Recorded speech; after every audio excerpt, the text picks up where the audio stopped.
Hi folks, I'm Chef Barry from the Bull and Thistle Pub in Gainsborough. Welcome to my new show, Cafe Bar Deli Uncovered. We're going to be cooking here in my kitchen today. Come on, let's have some fun.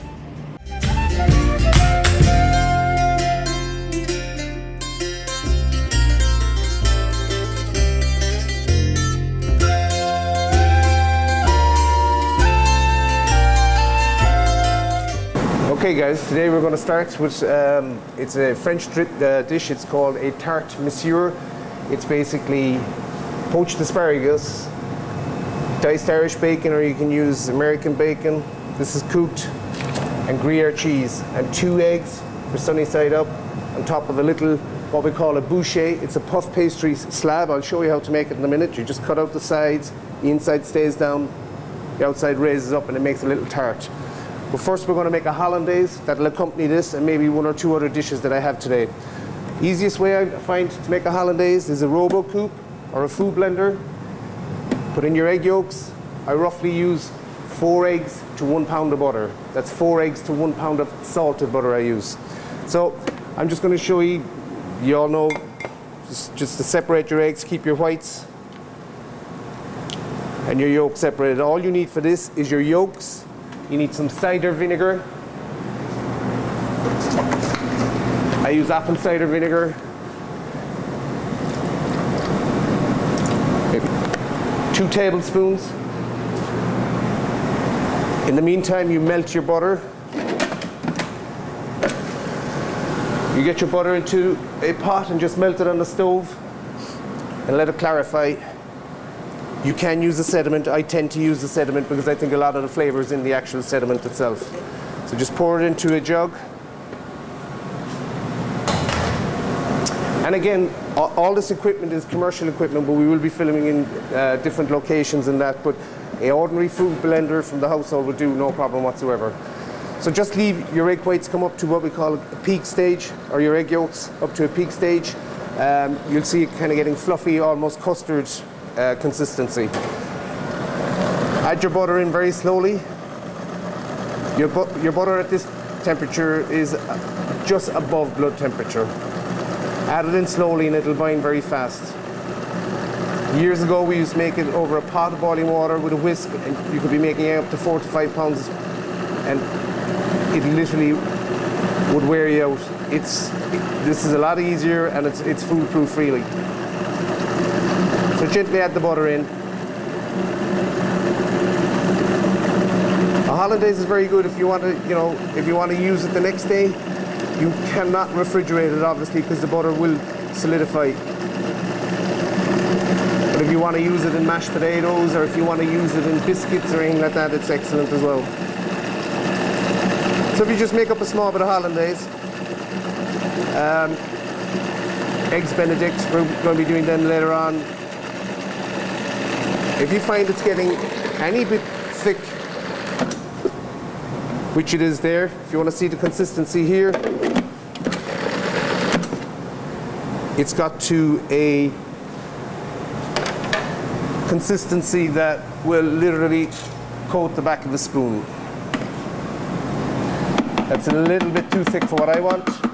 So if your consistency is a little bit too thick, just thin it out with a small bit of boiling water, and it'll literally help bind it as well. You want it to a consistency where it'll literally coat the back of the spoon.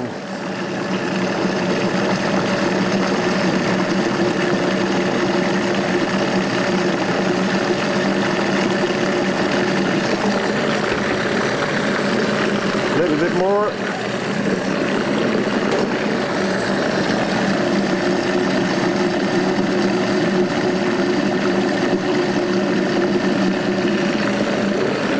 When you get to the stage where the sediment is in, and you're pouring that in, the sediment will also thin it out. So just add it very, very slowly.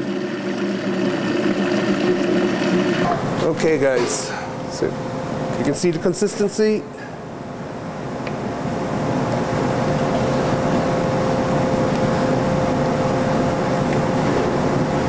It's the one sauce I don't actually add pepper to, because I think you can see the actual cracked pepper in it, and I think it doesn't look that appealing.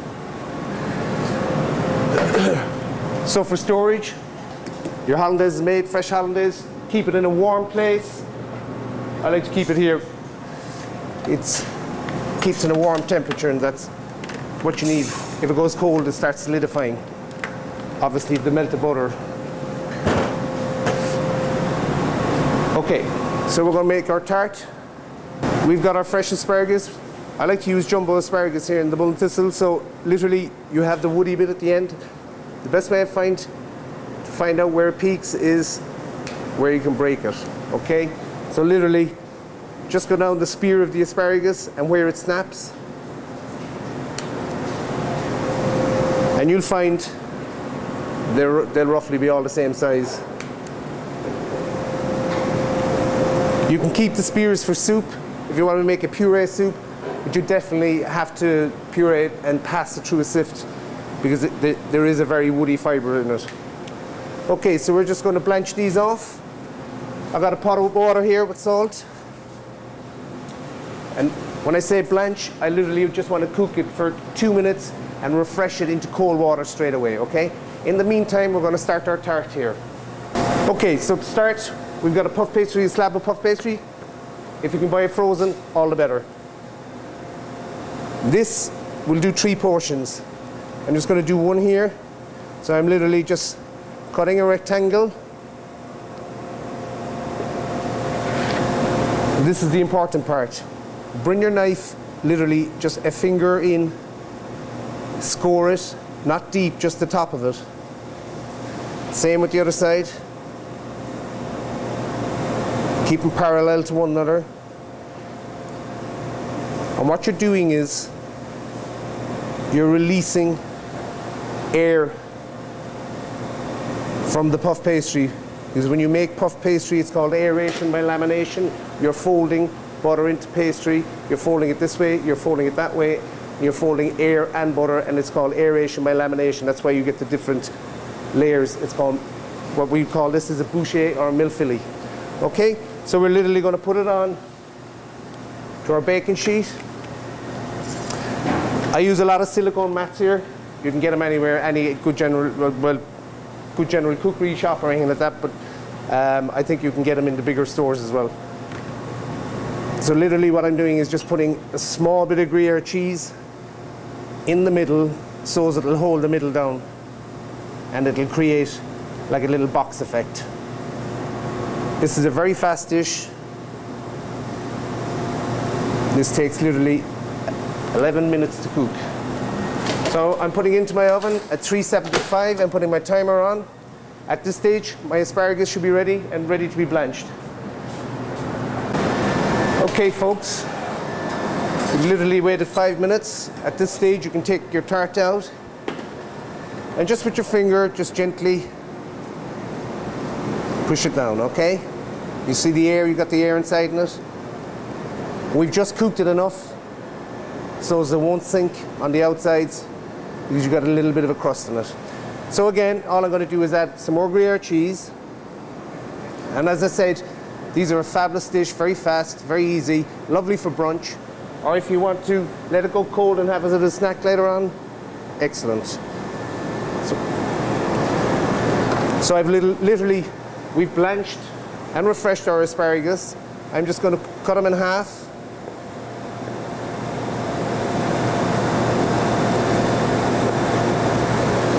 I'm going to sprinkle some Irish diced bacon, but you can use smoked bacon, cured bacon, whatever you like. Or if you so wish, if you want chicken, or if you're vegetarian solely, you can leave it out again. At this stage, I'm just going to put 3 pieces of asparagus in. And I'm just going to make a little, with my egg, just a little dent.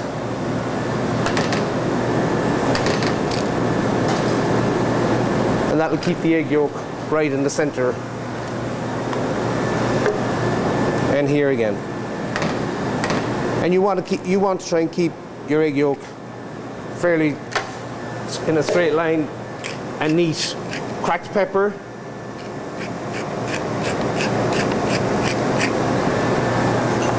And we'll finish off with another bit of Gruyere cheese.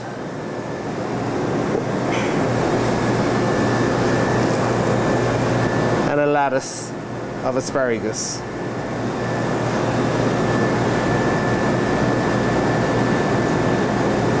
And again, just be conscious of the presentation. You want to keep it neat and tidy. And the last thing, some more Gruyere cheese.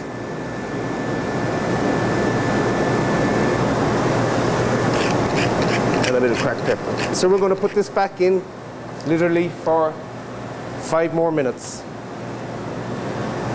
into a hot preheated oven at 375. Okay, put our timer on. There we go. In the meantime, I'm going to do a lovely warm salad. It's a little take on this I have is I use fresh peaches. We literally pan fry the peaches very slowly, stuff it with goat's cheese, and make a Parma ham.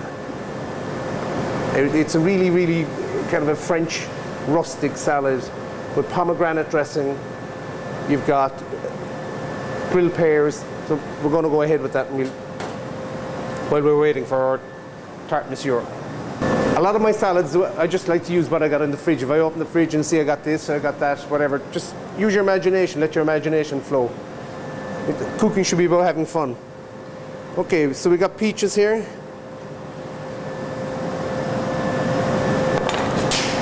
The best way to stone a peach is just literally from where the stem was, go around the circle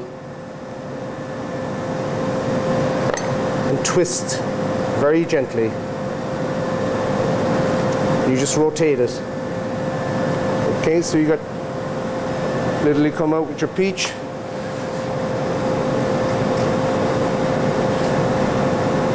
And this one you just cut out. Put your knife alongside the stone. Be careful you don't cut yourself.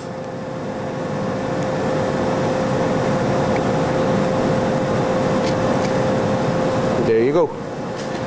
So what I'm going to do is just hollow out the peach a little bit.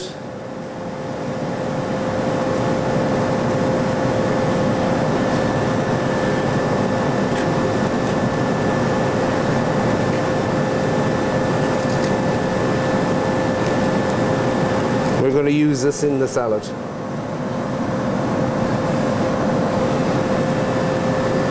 This one's okay. So, with a little bit of olive oil, very gently.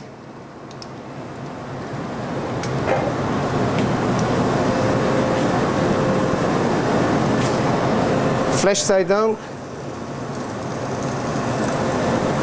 We just let them cook gently. Okay.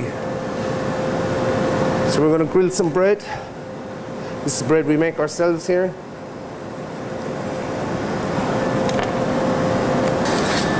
Okay, if you want to check it at this stage, it's about 3 minutes. You can still see the white of the egg is a little runny. So I'm just going to pop it back in for 2 minutes. Make sure you keep your timer on it, guys, because it can overcook very, very easy. So we're going to go back to the peach salad.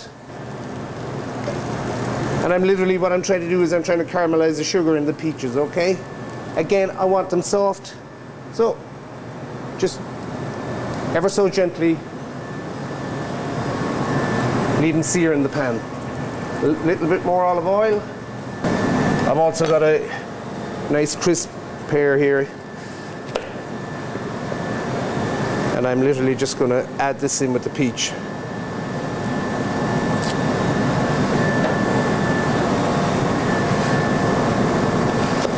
You need to take the core out of this and just gently down in under the membrane. And just cut them into quarters.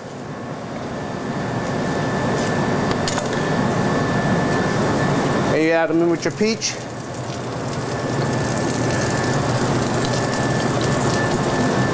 So we're going to make a pomegranate dressing. If you can't get fresh pomegranate, you can get pomegranate seeds. I got pomegranate seeds here yesterday. And literally, what I'm going to do is I'm going to very, very gently heat this dressing, so it's going to be a warm dressing. So I've got a small bit. I've got a cup of pomegranate seeds and a cup of cider. 2 teaspoons of apple cider vinegar. I'm literally just going to whisk in my olive oil. As I said, this is going to be a warm dressing.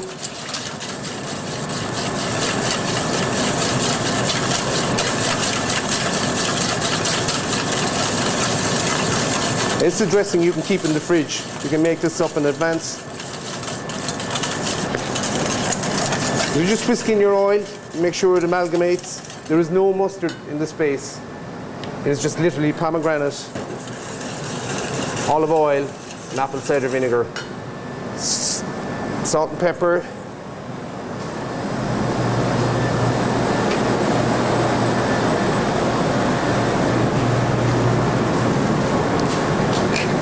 And make sure when you season your food, guys, taste it. You know, you might need a little bit here and a little bit there, but really you want to be tasting it at all times.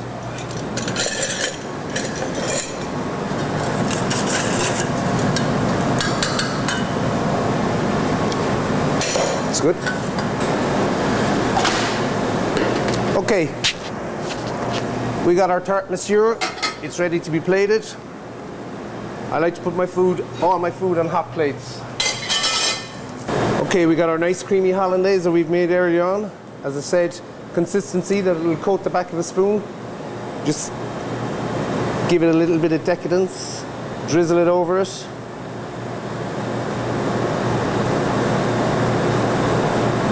And to finish it off, some fresh Parmesan cheese. And the last thing, just drizzle with a little bit of olive oil. And there you go. That's your tarte monsieur.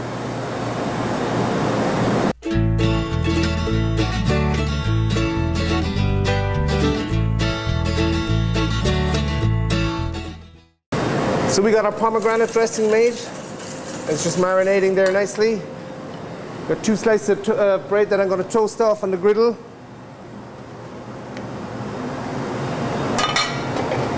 And at this stage you can see our peaches, they're nicely seared. I'm just going to put them on a skillet with the pears.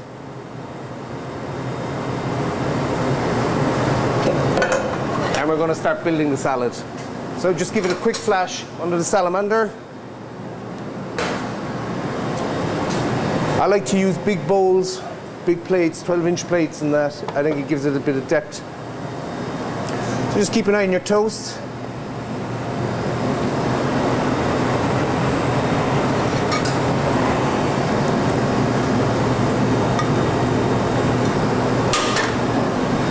So what we're going to do with our goat's cheese, we're going to stuff the peaches. Okay, so I'm literally taking some goat's cheese, sticking it inside where we've taken the stone out, and we're going to bake it in under the salamander just to finish it off.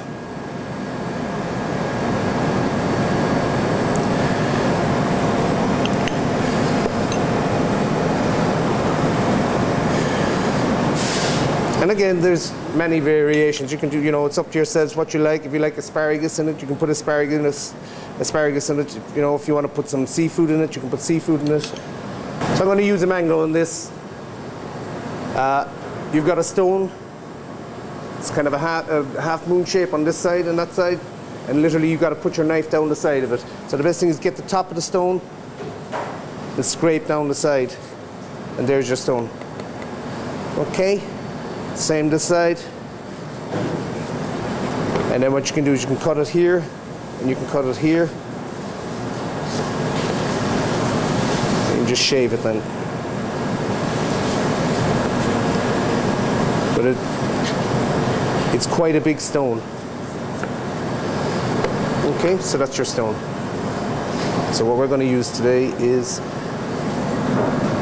some of this. So what? Literally cut it in half.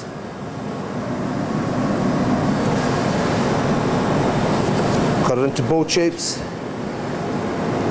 And make sure you take the skin off.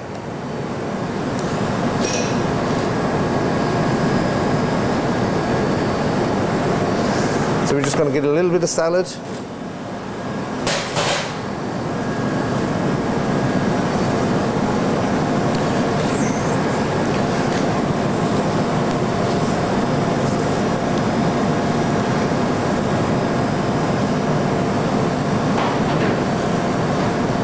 just dice up your mango.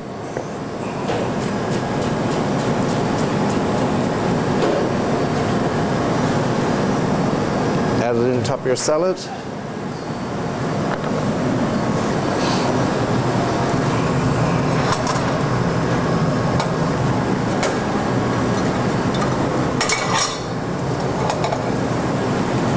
And we got our pears and our peaches nicely grilled.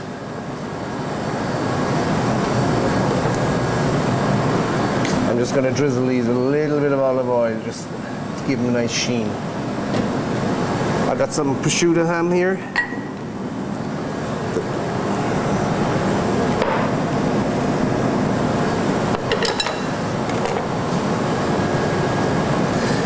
And just maybe 3 cornets of prosciutto.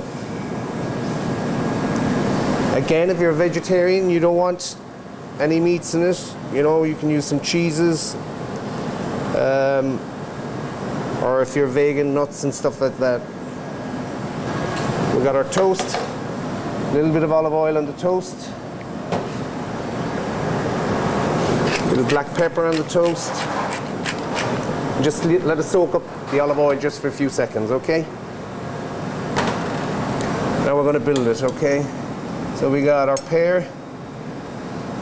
So we got hot and cold going on in this salad. And again, just let it as rustic as possible. We got our peach.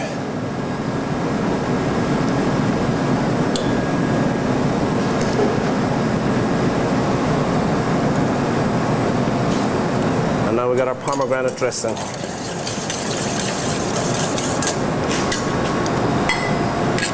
And just literally, very gently drizzle the pomegranate.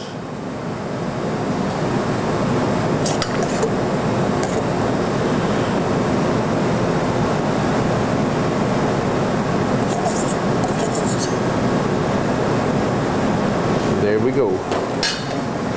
You've got a beautiful stuffed peach, pear, and pomegranate salad. Okay, this is a very, very simple dish. It's a kind of a take on a dish that I used to do in France. It's eggs Benedict with a turn and a twist to oysters Rockefeller. So literally all you got for this is 2 eggs, 2 oysters, 3/4 slices of bacon, apple cider vinegar for your water to poach your eggs in. I have just a few lima beans, tablespoon, sorry, some chopped red peppers, roast red peppers, and a bit of sun-dried tomatoes. Again, it's up to yourself if you'd like to use onions in it. I think onions would be a little bit overpowering, but if you want to use scallions or spring onions, no problem. And obviously, we've got our own toast, we've got our own bread. So this is something on a Sunday morning or a Sunday afternoon, you want to have a bit of fun, this is fun food.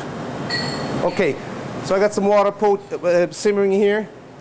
I'm going to add my vinegar in, and vinegar helps the albumin in the egg to stay whole, and you end up with a nice, round, firm poached egg. And ideally, you have to have your eggs, you want your eggs real runny, and you got your hollandaise from the previous dishes. Again, we'll be using that on this. So, first and foremost, try not to mix, if you're putting seafood on something, try not to mix it where you have something with meat, and we're dealing with both here. We're dealing with seafood and meat.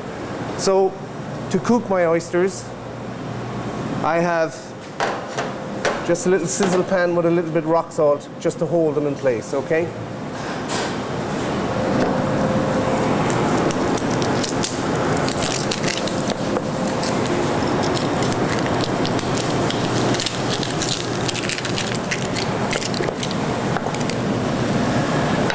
Okay, with an oyster knife, and be very careful,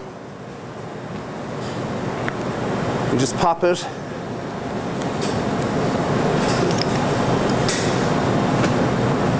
And just release the muscle. Always flip the oyster over, just for presentation's sake. Again, be careful you don't stab yourself.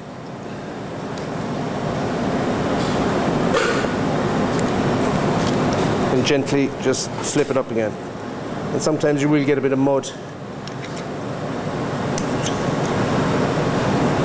I'm going to use this shell actually. And just keep it clean, okay? So that's our oysters opened. We'll get rid of this. Now, we're going to cook our topping for the oysters. So we got our bacon. Just gently.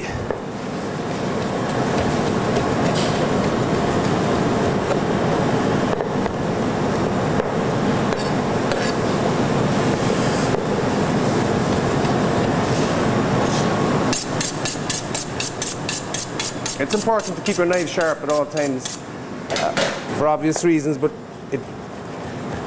if you are going to cut yourself, it's better you cut yourself with a sharp knife rather than a blunt knife. Okay, so we're going to start with some bacon. Into a dry pan.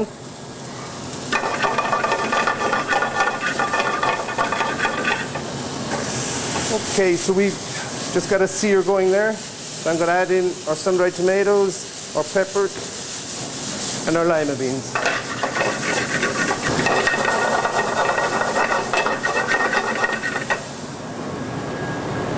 Bit of pepper.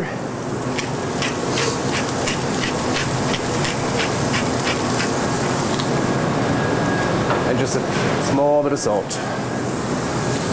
So that's good to go. We'll just leave that rest.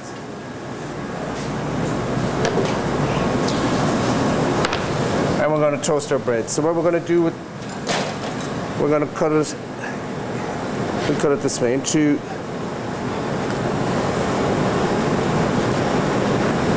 one good slice.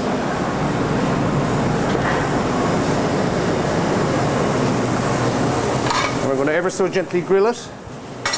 And while we're doing that, we're going to start poaching our eggs. And to poach our eggs, we got our water with our apple cider. Very gently turn the heat down. With a spoon, just create a vortex, go around in a circle, and crack your egg into it.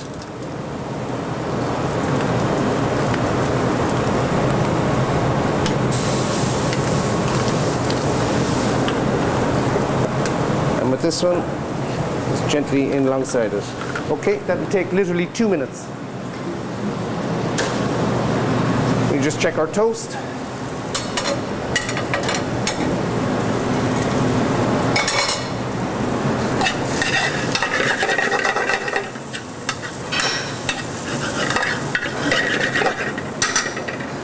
So we're going to add our topping to our oysters.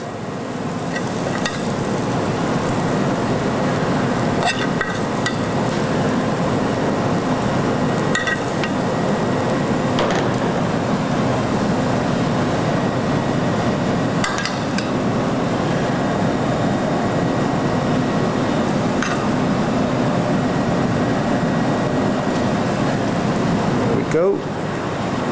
We got our hollandaise here, which we made earlier on, and literally just glaze it over your peppers, your lima beans, your bacon, and your lovely, lovely plump oysters.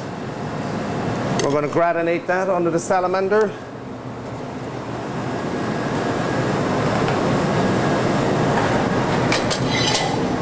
And we're going to start plating up. So we got our toast.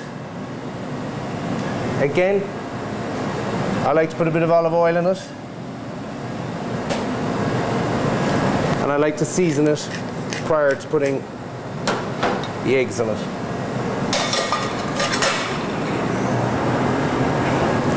So we got our 2 soft poached eggs.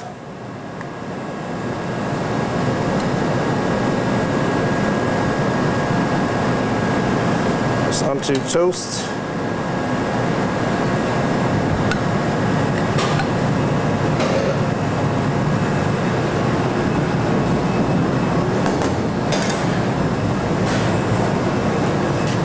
Making sure we don't spill any water in it.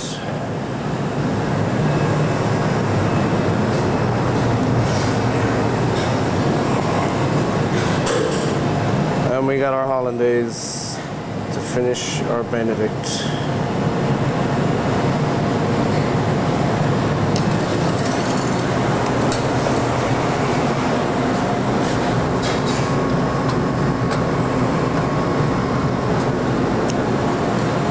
And to top it all off,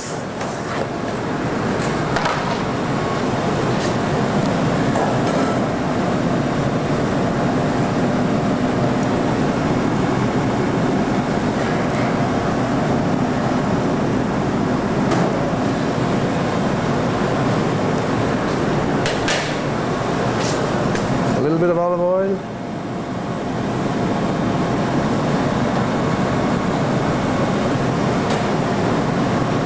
And just a garnish. I like chives. I think they're simple but effective.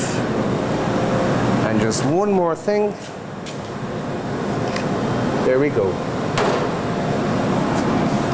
Eggs Benedict with oysters, Rockefeller. That's my take. Beautiful dish for lunch or brunch.